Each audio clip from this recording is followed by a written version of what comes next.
"Come on, Ava," my ex-husband said into the reunion microphone.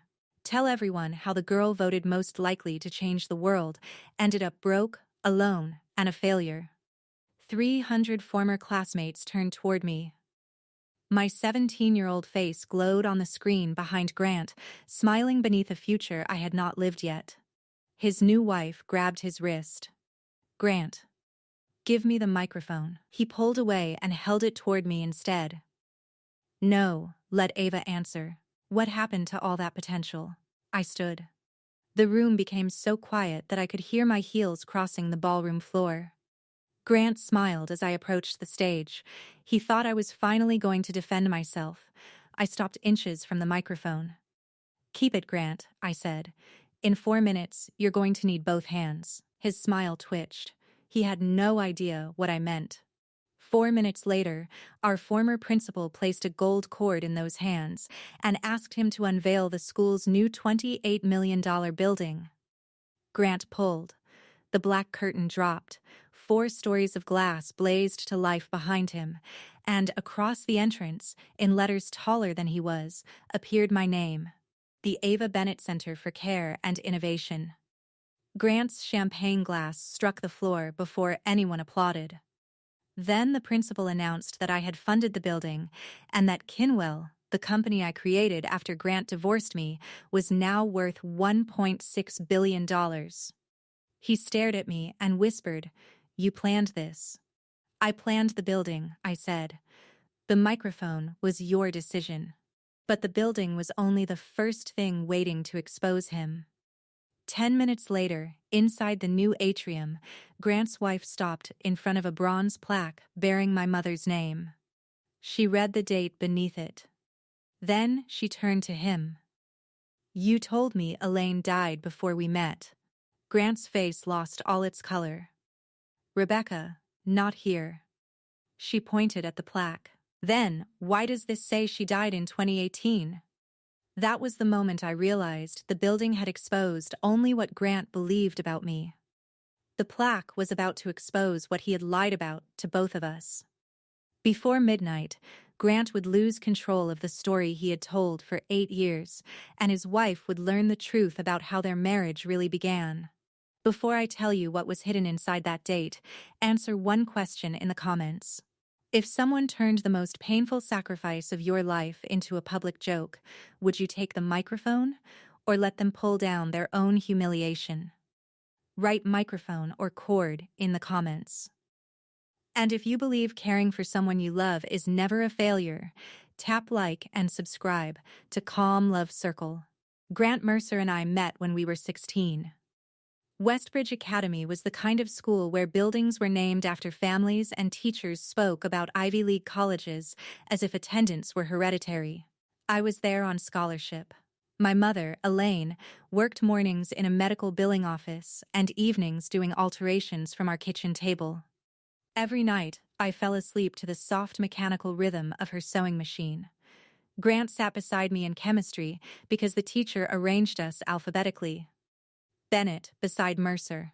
He had a quick smile, expensive shoes, and a habit of tapping his pencil whenever he was afraid of being wrong. The first time we spoke, he leaned over and whispered, "Do you understand any of this?" I whispered back, "Yes, good, one of us should." I laughed so loudly that the teacher separated us. Grant's family looked wealthy, but their money was already cracking beneath the surface. His father made reckless investments. His mother kept buying things to convince people nothing had changed. Grant learned that appearances could protect you from questions. I learned the opposite. My mother used to say, "If the roof is leaking, sweetheart, don't paint the ceiling. Find the hole." Grant loved eating spaghetti in our tiny kitchen. He loved that my mother asked what he believed, not what his father owned, and he loved telling me I would build something important one day. On graduation night, our yearbook called me most likely to change the world. Grant circled the words in blue ink and wrote beneath them, "I'll be beside you when you do." For a long time, I believed him. I studied health systems and software design. Grant studied finance. I wanted to fix the invisible failures that made ordinary people feel powerless. He wanted enough money that he would never again hear his parents arguing about a mortgage through a bedroom wall. Neither dream was shameful. The problem was that Grant eventually began measuring every human choice by how much it earned. We married at 23. Our first apartment had unreliable heat and a fire escape where we drank cheap wine and planned our future. Grant would run an investment firm. I would build technology that helped hospitals care for people after they went home. When you become famous, he teased, remember I loved you before anyone knew your name. I kissed him and said then give me a reason to remember. For the first few years we were happy, not perfect. Happy, Grant rose quickly. I became the youngest product director in my division. We bought a narrow brick house with a dining room we rarely used, and my mother came every Sunday to complain that our expensive oven cooked no better than her old one. Then, in the spring of 2015, she dropped a coffee cup. It wasn't the cup that frightened me. It was the way she stared at her hand afterward, as if it belonged to someone else. 3 months, and 7 specialists later, a neurologist gave us a diagnosis that changed the grammar of our lives. Progressive supranuclear palsy. There was no cure. First, my mother would lose her balance, then her speech. Eventually, swallowing and breathing could become difficult. The doctor spoke gently, but every sentence contained the word decline. In the parking lot, my mother fastened her seatbelt and said, "You are not giving up your life for me." I took her hand. "You are my life." At first, Grant was everything I needed him to be. He moved the rug so she wouldn't trip. He installed bars in our bathroom. When she became too weak to live alone, he helped me turn our unused dining room into a bedroom. He even built a ramp at the back door, swearing at the instructions until my mother laughed so hard she cried. One night, after she fell asleep, Grant held me in the kitchen and said, "We'll handle this together." That promise is why what came later hurt so much. Caregiving did not arrive like one dramatic tragedy. It arrived as 1,000 small emergencies. Medication at 6. Physical therapy at 9. Insurance appeals at lunch. A fall at 2 in the morning. Food cut into smaller pieces. Bills disputed. Sleep postponed. I used vacation days, then unpaid leave. When my company refused another flexible work request, I resigned. I told myself it would be temporary. Grant told me he understood. For 6 months, perhaps he did. Then, his understanding became arithmetic. He began leaving unopened medical bills beside my coffee cup. He calculated how much my lost salary would have become with promotions. He stopped calling the dining room your mother's room and started calling it the hospital. Some nights, he came home and stood in the doorway as if the house had betrayed him. "How long can this continue?" he asked once. I knew he meant the illness, but my mother heard him from the next room. After that, she apologized every time she needed help. I began saying, "You don't have to be sorry," so often that the sentence lost its shape. Grant wasn't a monster. Monsters are easier to leave because they never remind you of who they used to be. Sometimes he was still tender. He brought my mother tulips and rubbed my shoulders while I filled pill organizers. Then, a week later, he would ask why I hadn't applied for a job I could not possibly keep. Fear was making him cruel, and ambition was teaching him to call the cruelty practical. In June of 2017, Grant's firm honored him at a hotel dinner. I bought a blue dress for it. My mother helped me choose it online, moving one trembling finger across the screen. 2 hours before we were supposed to leave, she choked while drinking water. I called an ambulance. Grant stood in the hallway in his tuxedo while the paramedics carried her out. "Come after they stabilize her," he said. I stared at him. "She can't breathe." "I know, I'm just saying this night matters too." He regretted the words as soon as he said them. I saw it in his face. But he still went. That was the night he became close to Rebecca Cole. She was a communications consultant hired by his firm, intelligent, composed, recently divorced. She had no idea my mother was alive in our dining room. Grant told her Elaine had died in 2015. He said grief had ended our marriage years earlier. He claimed we lived separate lives and that I refused to sign divorce papers because I depended on his income. None of it was true. The morning after the dinner, Grant brought me coffee at the hospital and kissed my forehead. "When your mother comes home," he said, "we'll find a way back to each other." That same afternoon, he messaged Rebecca that he had never felt so understood. For 5 months, he lived inside both stories. With Rebecca, he was a lonely man trapped by a dependent wife. With me, he was an exhausted husband trying to save his marriage. He slept with her in September. In October, he brought home brochures for a weekend marriage retreat. I would not discover the full timeline until years later. Rebecca would not discover it either. Not until a date cast in bronze made every version of Grant's story impossible. At the time, I only knew he had become careful with his phone and careless with me. In January of 2018, Grant placed divorce papers on the kitchen table beside my mother's care binder. The binder was thick and ugly, divided with colored tabs. Medications, symptoms, insurance, meal instructions, emergency contacts, everything keeping our fragile life from collapsing. Grant tapped the papers with one finger. "I can't do this anymore." I looked toward the dining room. My mother was asleep. "Do what?" I whispered. "Be married? Or be inconvenienced?" His jaw tightened. "That's unfair." "Then help me understand." He paced to the window. "You were brilliant, Ava. You had opportunities people would kill for. And you walked away from all of them. My mother is dying. And now everything is dying with her." I felt something inside me go completely still. He mistook my silence for permission. "You had so much potential," he continued. "But at some point, potential becomes a choice. You chose this. I chose my mother. You chose failure." There are sentences that hurt because they are cruel. And there are sentences that hurt because someone has spent years discovering exactly where to place the knife. Our divorce was finalized in June. Grant kept his career, his social circle, and the story that he had survived a marriage ruined by my lack of ambition. I kept my mother, $12,000 in savings, half the debt, and the blue dress I never wore. 4 months later, on October 14th, 2018, my mother died with her hand in mine. Her voice had nearly disappeared by then. On her final lucid morning, she looked at the rows of medication, feeding supplies, insurance letters, and handwritten instructions surrounding us. "Families," she whispered, "shouldn't have to become hospitals." I leaned closer. "What did you say?" She gathered what little breath she had left. "Build something better." After the funeral, the house became unbearably quiet.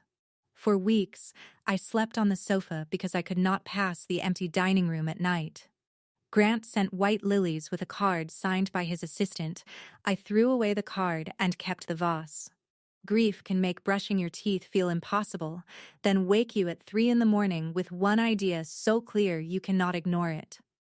Mine was sitting on the kitchen table. My mother's binder. Every hospital had discharged her with instructions. Every specialist had treated one part of her illness. Every insurer had sent another number to call. But no one had designed a system for the daughter standing in the middle, trying to hold everything together. I opened my laptop for the first time in months. I created a document and typed one sentence. What if families did not have to become hospitals? That question would eventually become a billion-dollar company. But first, the system we built from it nearly failed the exact kind of family I had promised to protect. The next person I called was Priya Shah, an engineer I had worked with before I resigned. Priya listened while I described a platform connecting hospitals, home nurses, medication schedules, insurance approvals, emergency backups, and family caregivers in one place. When I finished, she was quiet. "Then," she said, "this is either impossible or enormous. Will you help me find out which? She came over that night. We spread my mother's records across the kitchen floor and began designing what became Kinwell. We had no office, no investors, no famous advisors. I sold the diamond earrings Grant had given me on our 5th anniversary. Priya withdrew part of her retirement savings. We hired 2 young developers and paid them late more often than I am proud to admit. For 9 months, every investor meeting ended with a polite version of no. One man said family caregivers were too emotional to be reliable customers. Another advised us to replace the word care with logistics because care sounded soft. I kept the word. Care was not our weakness. It was the entire point. Our first real opportunity came from St. Anne's Hospital. They offered us a 3-month pilot with 40 high-risk patients. If Kinwell reduced missed visits and preventable readmissions, they would extend it. For 10 weeks, it worked. Then, an ice storm hit the city. A nurse assigned to an elderly patient named Mr. Alvarez could not reach his home. Our system showed the visit as confirmed because one automated status had failed to update. Mr. Alvarez was alone, frightened, and nearly out of oxygen. The hospital suspended our pilot before sunrise. Priya found me staring at the error log. "We can explain that the storm caused it," she said. "The storm exposed it," I replied. "That's different." I called Mr. Alvarez's daughter and apologized without excuses. Then I found an emergency respiratory therapist with a 4-wheel drive vehicle and stayed on the phone until she reached his door. Afterward, I went to St. Anne's and placed a written failure report in front of the review board.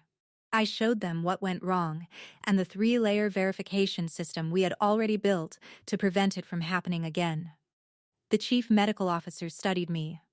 "Most founders come in here trying to protect their company." "I didn't build Kinwell to protect a company," I said. "I built it to protect the person waiting at home." They reinstated the pilot. 6 months later, St. Anne's gave us a 5-year contract. Then another hospital called. Then an insurance network. Then a veterans care program. Kinwell grew because healthcare workers already knew the problem. They simply had not believed anyone would take responsibility for connecting the pieces. By our 3rd year, we served families in 12 states. By our 5th, we employed more than 2,000 people. Industry magazines called me a visionary and asked where I found the courage to disrupt healthcare. I always thought of the same answer. There was nothing glamorous about it. It looked like my mother apologizing for needing help. It looked like a colored tab in an ugly binder. It looked like failing someone once and refusing to hide from it. 18 months before our reunion, Westbridge's principal, Mrs. Caldwell, invited me to visit the school. She had been my guidance counselor 20 years earlier. Her hair was silver now, but she still kept peppermint candies in a crystal bowl. She showed me a list of students whose grades were slipping because they were caring for sick relatives. One name belonged to 17-year-old Maya Torres. Maya's father had been injured at work. She attended school all day, worked evenings, and woke twice each night to manage his medication. The school had almost expelled her for repeated lateness. No one had asked why she was late. I read the file twice. "What happens to students like Maya?" I asked. Mrs. Caldwell sighed. "Sometimes we help. Often, we discover the truth too late." I thought of my mother sewing beneath a yellow kitchen light, and of every young caregiver being told that a changed path meant a wasted future. "Let's stop discovering them too late," I said. The original plan was a scholarship fund. It became something larger.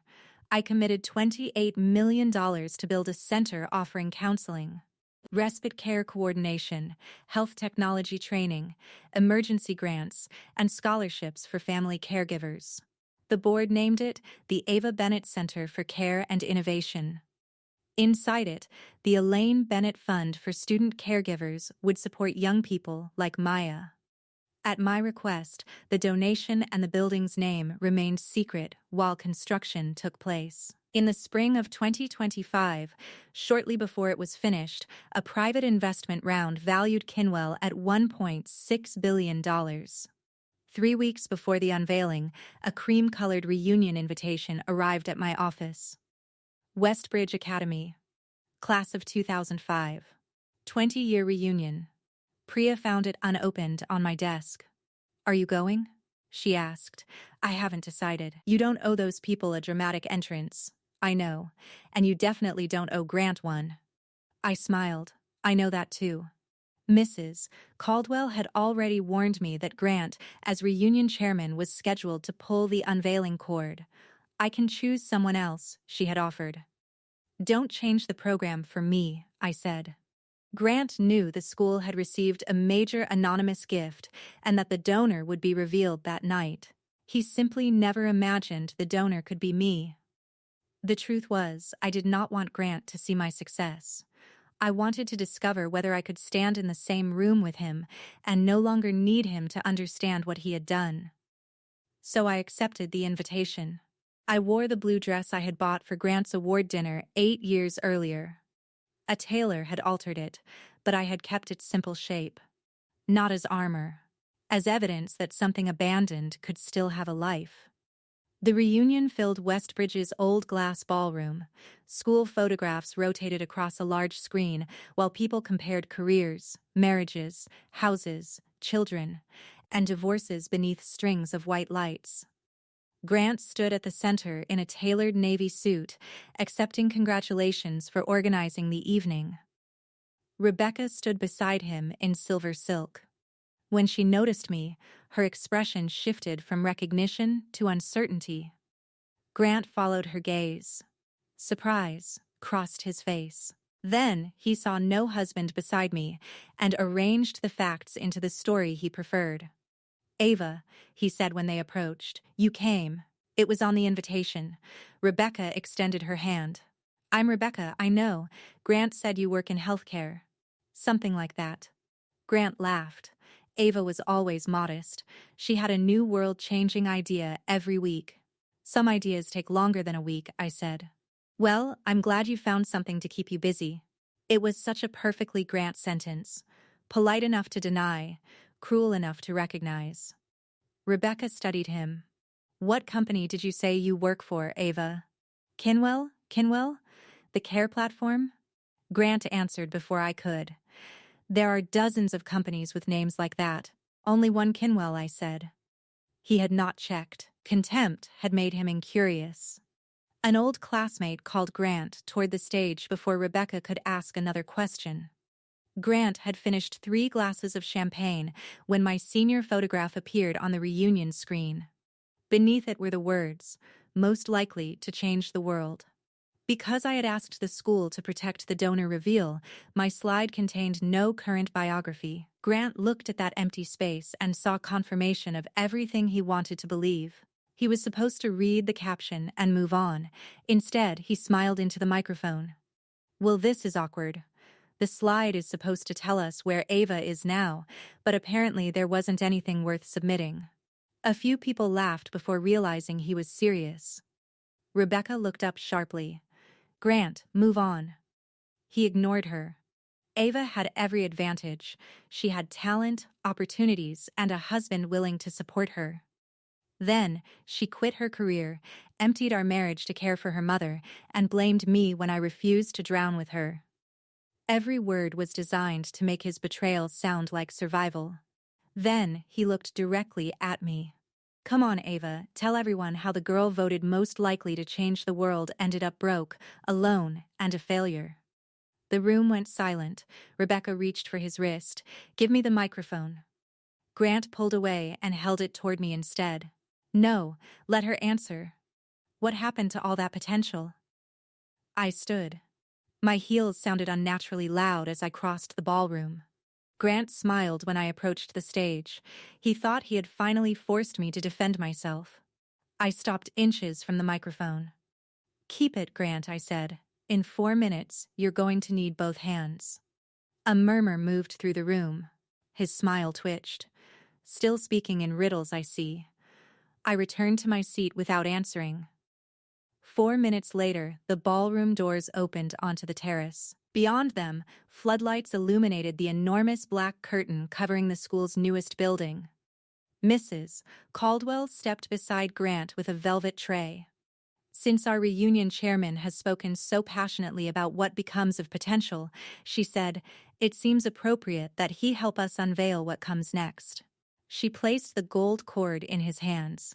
For the first time, Grant looked uncertain, but 300 people were watching, and Grant had never known how to step away from an audience. He smiled again. It would be my honor. Mrs. Caldwell counted down. 3, 2, 1. Grant pulled.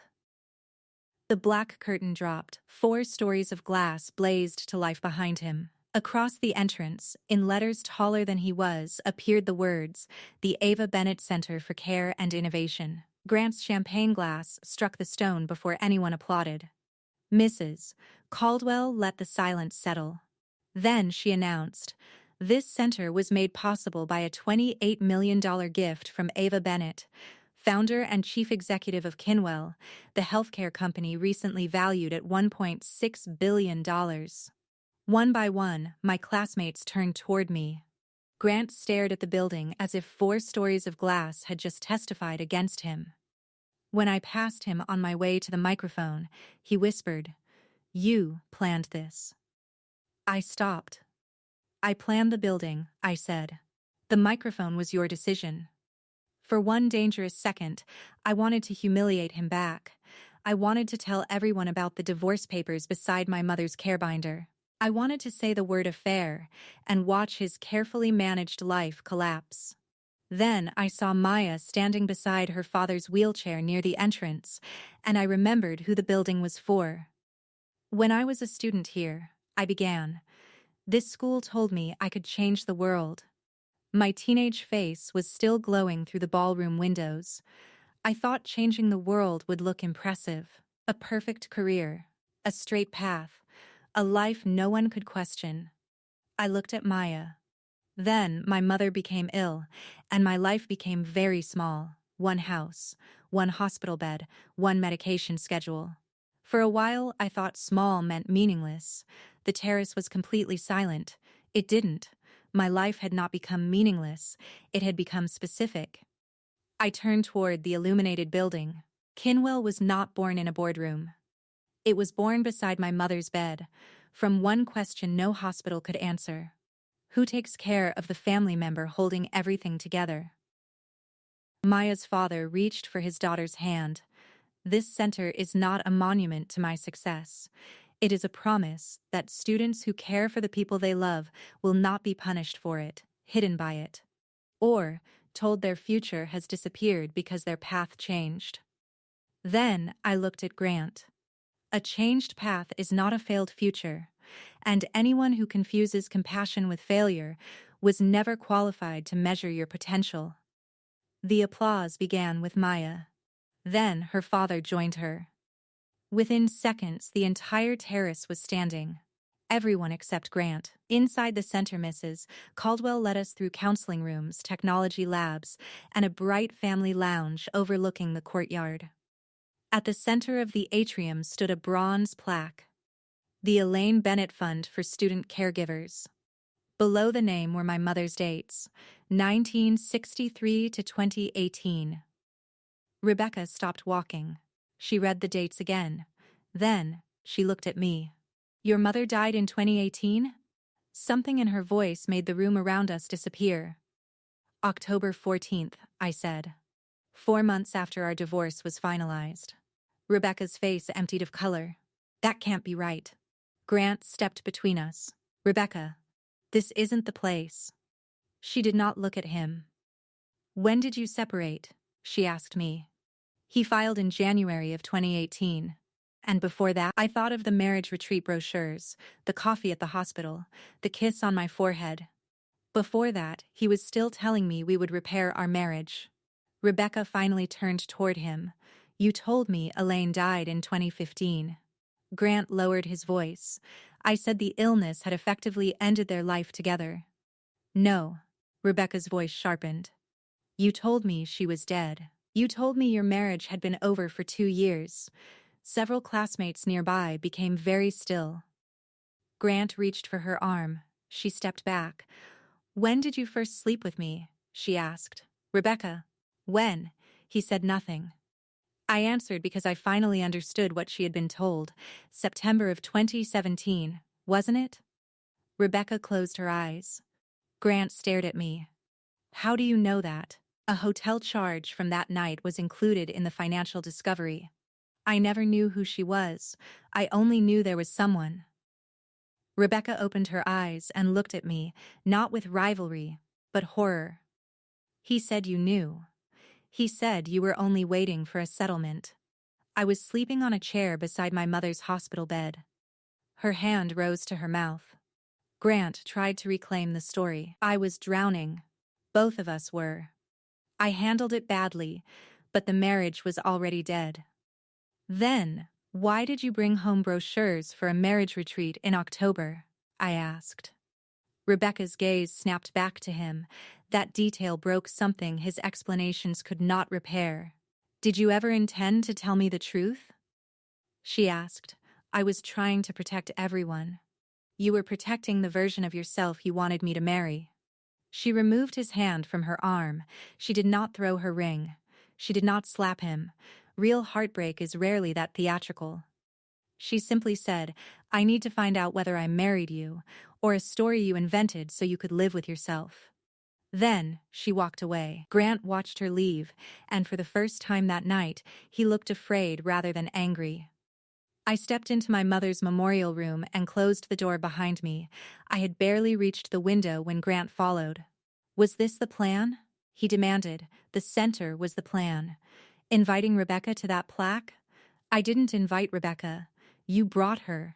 You let me go on stage without saying anything. I turned to face him. I didn't give you the microphone, Grant. I simply stopped protecting you from what came out of it. He dragged a hand across his face. You have no idea what those years were like for me. I was there. Everything revolved around your mother.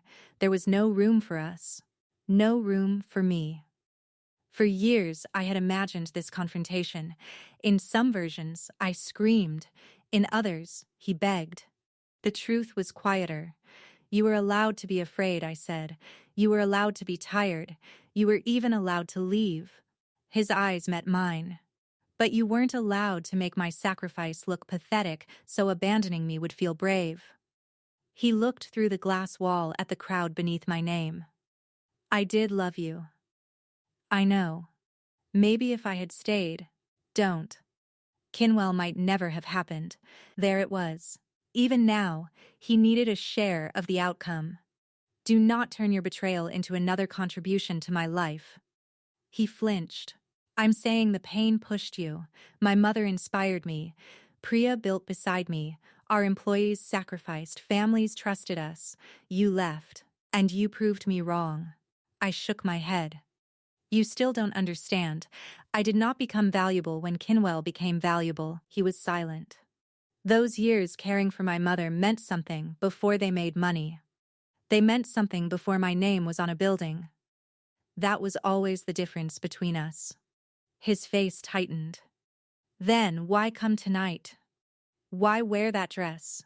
Why keep the donation secret if none of this was about me? It was a fair question. So I gave him an honest answer. A part of me wanted to know what your face would look like when you learned I had not failed. He looked down, but now that I've seen it, I realize that wasn't what I needed. What did you need? To stand in front of you and understand that your opinion is no longer evidence. He leaned against the wall as if the sentence had taken something from him. Then, almost too softly to hear, he said, I told myself you failed, because otherwise he stopped. Otherwise what? His eyes filled, though the tears did not fall. Otherwise I left too soon. I had known this before he said it. Still, hearing it closed a door inside me. You needed me to fail, I said, because if those years led somewhere meaningful, then you didn't leave because I had no future. You left because my future asked you to wait. He stared through the window at the bronze plaque bearing my mother's name. Is there any part of you that forgives me? Yes, he looked up, surprised. But forgiveness is not the same as access. I opened the door. Goodbye, Grant. He did not follow me again. 6 months later, the Ava Bennett Center for Care and Innovation opened to students. Maya Torres became the first recipient of the Elaine Bennett Scholarship. The center arranged respite care for her father 3 evenings a week, which meant she could attend tutoring, finish her final semester, and graduate with her class. On opening day, she found me in the atrium standing beside a glass display case. Inside was my mother's old care binder. The cover was bent. The colored tabs were faded. A coffee stain marked the insurance section. A small card beneath it read, "The first Kinwell system." Maya studied it for a long moment. "You really built everything from that?" she asked. "From that and from someone I loved." She glanced toward her father, who was laughing with Mrs. Caldwell across the room. "Sometimes I'm scared that taking care of him is making me fall behind." I remembered the divorce papers, Grant's voice, the word failure landing where I was weakest. "Your life may look different from the one you planned," I told her. "Different is not the same as wrong." She nodded, then walked back to her father. Sunlight poured through the glass walls and landed across my mother's handwriting. For years, I thought success would be the punishment Grant deserved. It wasn't. His punishment was never the building, the billion-dollar valuation, or Rebecca learning the truth. It was realizing that the woman he called a failure had built an extraordinary life without needing his permission, his apology, or his regret. And my victory was not that Grant finally saw my worth. It was that I had stopped asking him to. If Ava's story stayed with you, write "not a failure" in the comments. And tell me honestly, was Grant's real punishment losing Rebecca? Or realizing Ava built an extraordinary life without needing his regret? Tap like, subscribe to Calm Love Circle, and turn on notifications for more stories about love, betrayal, courage, and the moment someone finally takes back the meaning of their own life.